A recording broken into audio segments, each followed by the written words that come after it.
Friends, brothers and sisters, welcome to Pathways of Hope, a daily reflection on the gospel and the hope that it brings to us in these times. My name is Ted, and I'll be sharing some insights on the gospel for today. Today is Saturday, August 1, 2020, and the gospel reading for today is taken from the gospel according to Matthew, chapter 14, verses 1 to 12. In today's gospel, we hear about Herod, the tetrarch, making a decision to do something that he did not feel comfortable doing only because he had been boxed in. We know the story. Herod was so beguiled by the dancing of the daughter of Herodi-as.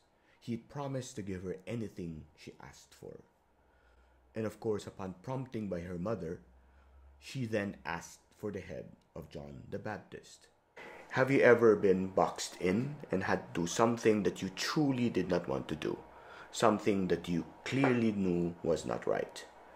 Hopefully it wasn't something as serious as getting someone killed.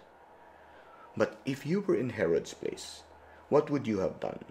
What would have happened if Herod had refused to kill John, despite his promise that he would give the daughter of Herodi-as anything she wished for? Herod might have lost credibility or may have been criticized for not following through on his promise. But perhaps more people might have applauded, though silently, had Herod taken a principled stand and refused to do what he knew was wrong. Many times, the noise of the crowd affects the choices we make.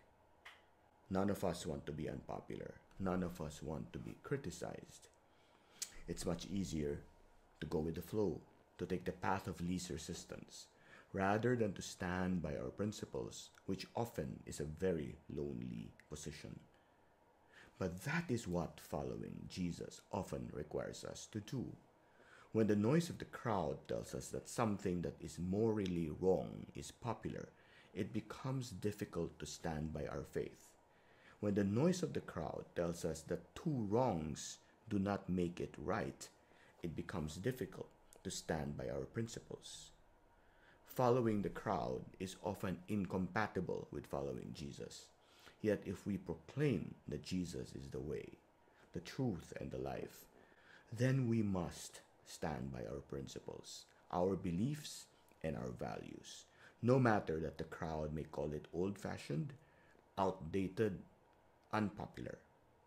That is what Jesus reminds us to do daily.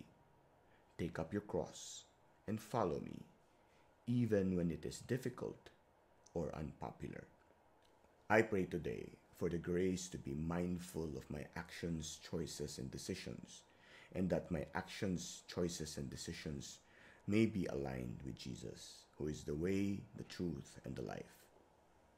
I pray that you may be blessed with the same grace. Friends, if you have been made more hopeful by this short commentary, please spread that hope by sharing this with your friends. Again, this has been Pathways of Hope. Thank you for listening. God bless us all.